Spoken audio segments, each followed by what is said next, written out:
Assalamu alaikum dear students. How are you all? I hope that you all are doing well. Today is 2nd of June 2021. This is class 12 subject sociology boys higher secondary school Unisoo. Today we will study the second unit, that is demography and society, and today our topic is this demography and its indicators. Let us first try to understand the concept of demography. What does it mean? The term demography, this is a combination of two Greek words, demos, which means people, and graphen, which means description or measurement or science. So basically this term demography, it has been derived from two Greek words.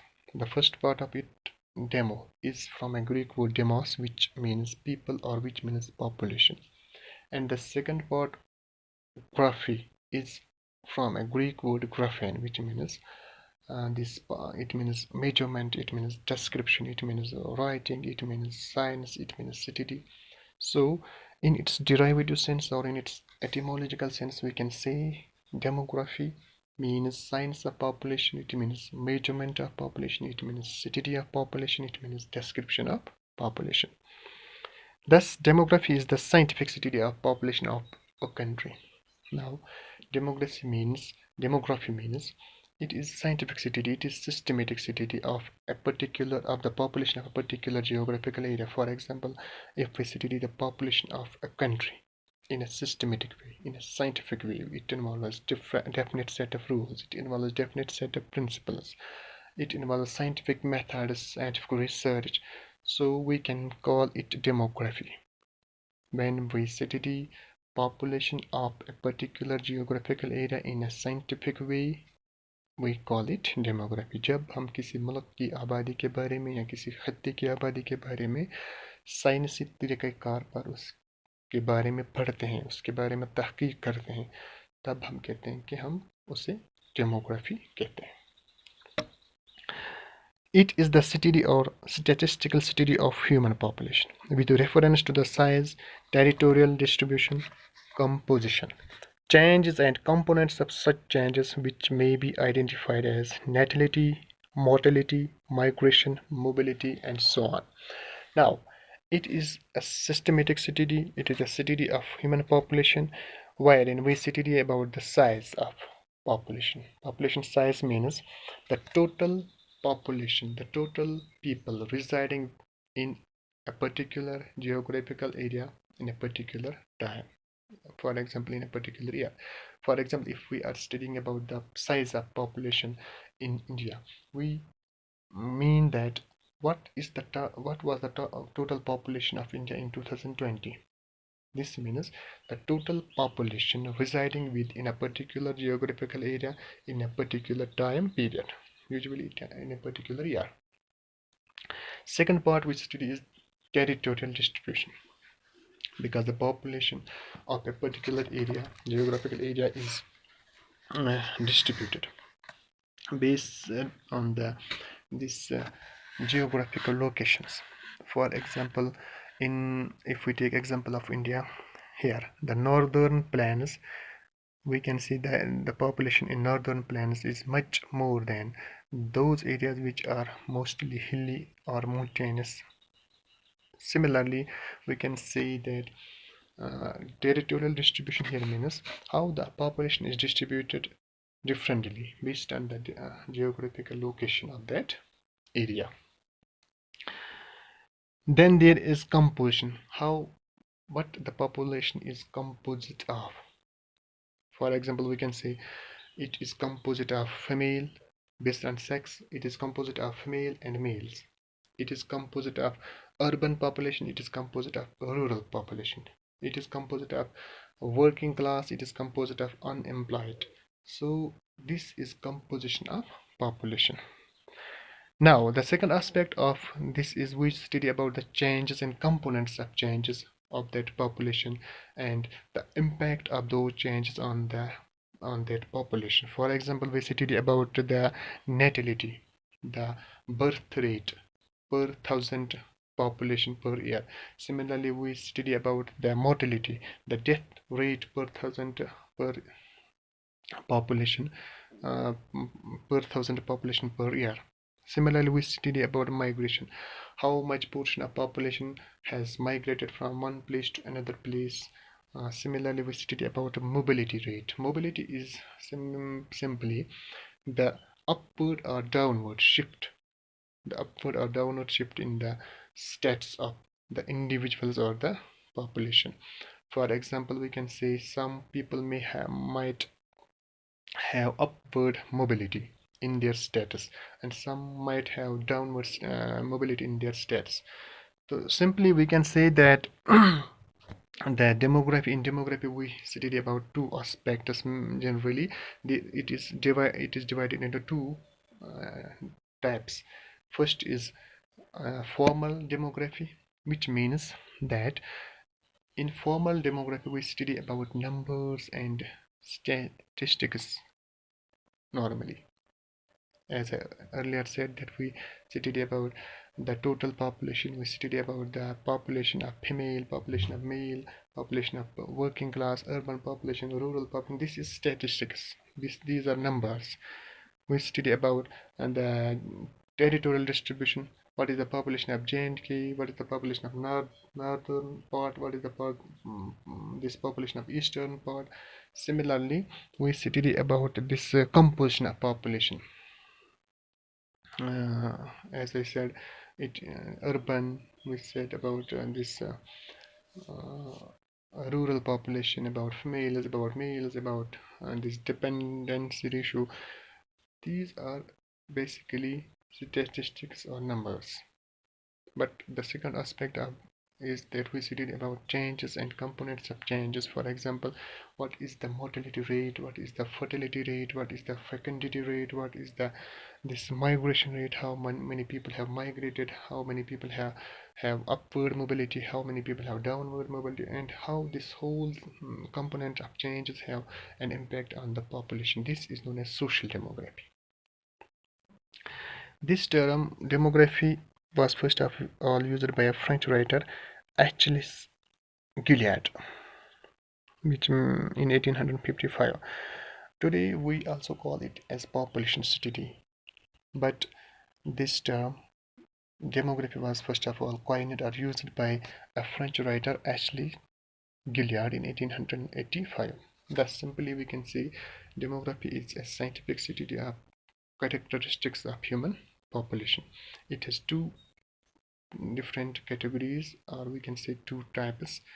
We have two types of demography here. First, this formal demography, wherein we study about the numbers or the statistics, and the second is social demography, wherein we study about the changes, the components of changes, and the impact of those changes on the population. Now we have demographic indicators. Demographic indicators are of two types. We have two types of demographic indicators. First is population statistics, and second is vital statistics. As I earlier said that we have two types of demography. First is formal and second is social. In the first part we call it population statistics. In this type of in these type of indicators we study about the numbers, we study about the statistics of the demography. You can see in the population statistics we have population size. What is the population of a particular area, particular geographical area in a particular area? This is known as population size. For example, in 2020 the population of India was about 137 crores. This means population size, the total number of people living in a particular geographical area in a particular year. This is known as population size.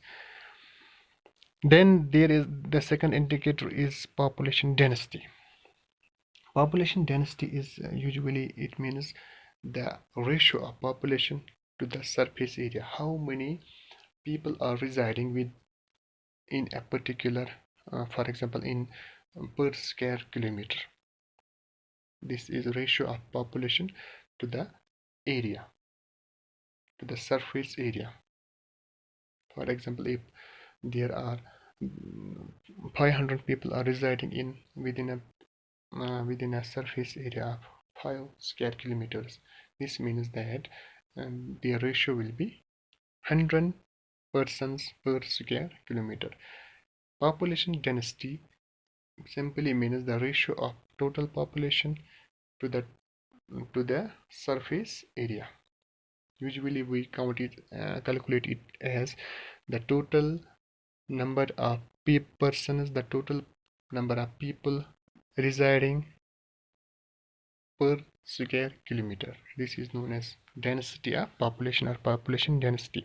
For example, we can say in 2020 the population density of India was 464 persons per square kilometer, or we can say 1202 persons per square mile. This is known as population density.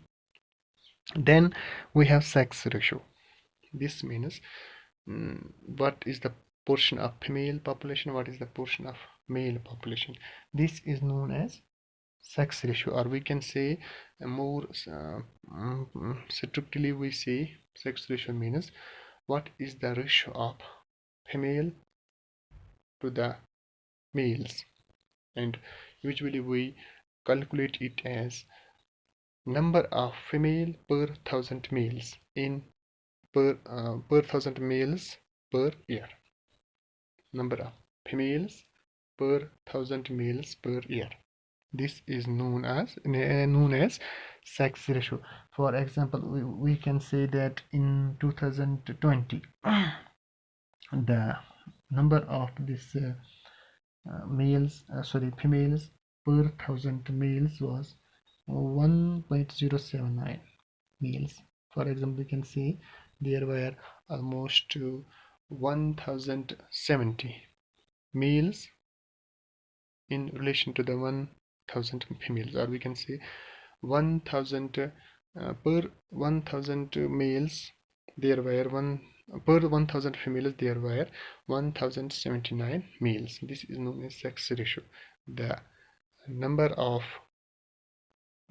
females in relation to the number of males, and this is calculated as for example this number of females per 1000 males per year. How many females are there per as in relation to the in relation to the per 1000 males in a particular year. This is known as sex ratio. Then there is dependency ratio. Dependency ratio means the population is distributed or divided into different age groups. For example, we have from 0 to 15, we have from 0 to 15 and from 65 upwards. This population is known as dependent population. This means they are dependent for their living, they are dependent economically on some other. So we can say what is the dependency ratio, how much population between the age group of 0 to 14 are dependent on those persons who are classified as working class. So working class here in India, it is usually counted from it consists of from persons belonging to the age group of 16 to 64. So when we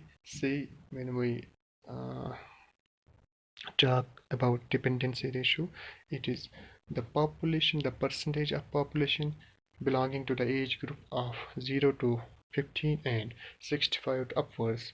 How much a percentage in these age groups are dependent on the persons that are classified as working class.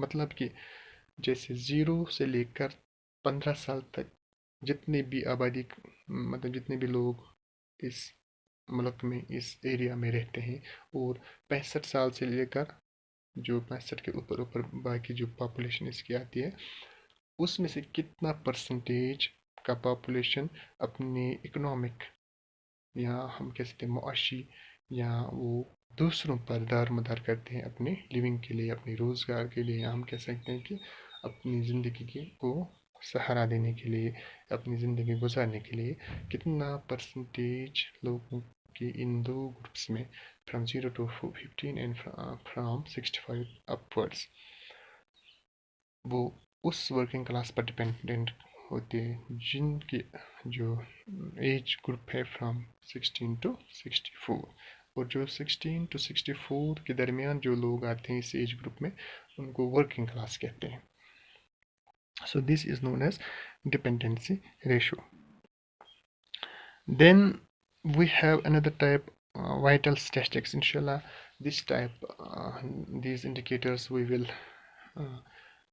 try to understand in the next lecture. I hope that you have learned the concept of demography and what are the different aspects of different characteristics of that population we study in demography, and the population statistics, these indicators like population size, population density, sex ratio, dependency ratio. Inshallah, I hope you have learned it well, and in the next lecture we learned about some other indicators that are of social demography, that are known as vital statistics. Till then, take care. Allah Hafiz.